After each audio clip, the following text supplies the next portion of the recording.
আমি আল্লাহ তোমাদেরকে আদেশ করে দিলাম, তোমাদের মা বাবা একজন অথবা দুইজন বৃদ্ধ অবস্থায় যদি তোমার সামনে আছে, বৃদ্ধ অবস্থায় বুড়ো অবস্থায় যদি তোমাদের সামনে আছে, ওয়ালা তাকুল্লাহুমা উফিউ, ওরা তাদেরকে শব্দ পর্যন্ত যেন ওই মা বাপ যেন না বলে, তোমরা সেইভাবে তাদেরকে লালন পালন করবা। এটা আরবি শব্দ। আমরা অনেক সময় ব্যথা গেলে উফ বলি, উফ ব্যথা পাইলাম, এটা আরবি শব্দ। আল্লাহ তাআলা বলেন আহাদাহুমা আও কিলাহুমা ফালা তাকুল লাহুমা উফিন ওয়ালা তানহারহুমা। ও বান্দা বান্দিরা, তোমাদের মা বাপ যেন তোমাদের ব্যবহারে শব্দ পর্যন্ত মুখ থেকে উচ্চারণ না করে।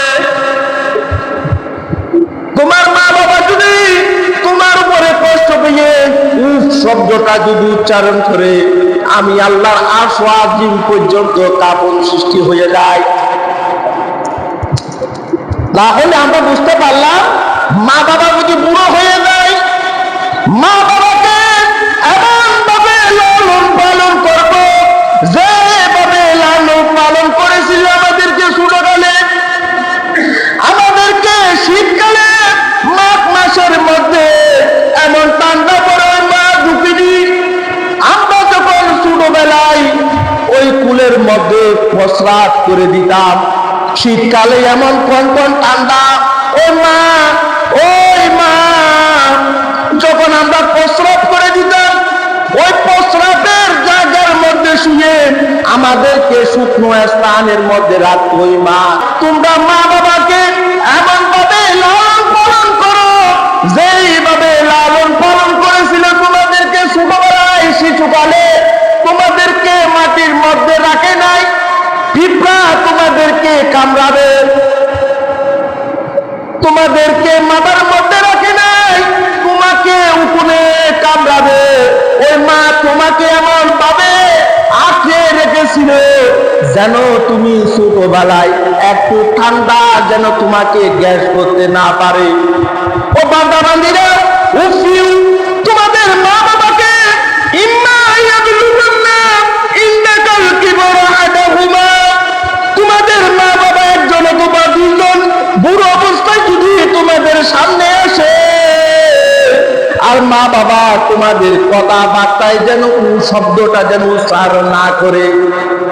তার মানে আমরা বুঝতে পারলাম, মা বাবা যখন বুড়ো হয়ে যায় তাদেরকে এমন ভাবে লালন পালন করতে হবে যেন তারা এমন দোয়া করে, এক দোয়াতে মানুষ যেন বাইজিদ মুস্তামি হয়ে দিতে পারে।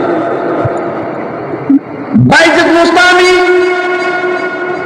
রহমতুল্লাহ আলাইহি শুধু মায়ের দোয়ার মাধ্যমে জগৎ বিখ্যাত আউলিয়া হয়েছিলেন। বাইজিদ মুস্তামি একদিন রাতের বেলায় তার মা বললেন, ও বাইজিদ, আমার ঠান্ডা লাগতেছে, আমি কম্বলের মধ্যে শুয়ে আছি। ও আমার প্রিয় পুত বাইজিদ, তুমি আম্মুর জন্য এক গ্লাস পানি নিয়ে আসো। বাইজিদ তার মার কথা অনুযায়ী এক গ্লাস পানি নিয়ে এসেছিল। দেখলেন পানি নিয়ে আসার আগে তার মা ঘুমিয়ে গিয়েছে। বাইজিদ মুস্তামি সারা রাত ওই পানির গ্লাস নিয়ে দাঁড়িয়েছিল মায়ের পাশে, এমন ভাবে দাঁড়িয়েছিল যখন তার মা ঘুম থেকে সজাগ হবে, সজাগ হওয়ার সাথে সাথে যেন পানি দিতে পারে। বাইজিদ মুস্তামি ওই এক গ্লাস পানি নিয়ে তার মার মাথার পাশে দাঁড়িয়েছিল সারা রাত। মা যখন ঘুম থেকে ওঠার সাথে সাথে বাইজিদকে দেখলো পানির গ্লাস নিয়ে তার মায়ের পাশে দাঁড়িয়ে আছে। তার মা তার জন্য এমন ভাবে দোয়া করলেন, ও বাইজিদ, তুমি এক গ্লাস পানি নিয়ে আমি মার জন্য সারা রাত অপেক্ষা করেছিলে। বাইজিদ, ও আল্লাহ, আপনি আমার ছেলে বাইজিদকে আল্লাহ আপনার জন্য কবুল করে নেন।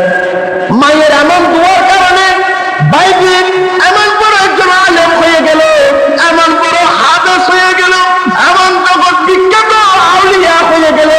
শুধু কারণে, তাহলে আমরা এই কোরআন অনুযায়ী শিক্ষা নিব। আমরা যদি বাইজিতের মতো যদি মায়ের সেবা যত্ন করি, তাহলে ওই মায়ের দোয়ার কারণে আমরা আল্লাহর ওলি হতে পারি কিনা? পারি।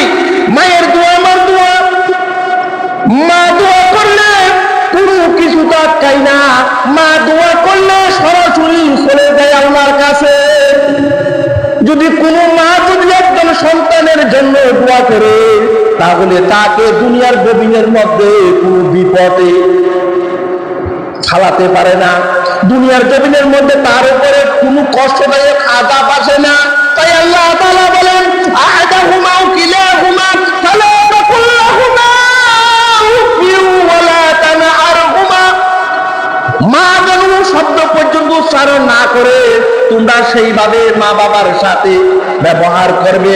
ওয়ালা উফিউ ওয়ালা তানহারহুমা, মা বাবাকে তোমরা দমক দিবে না।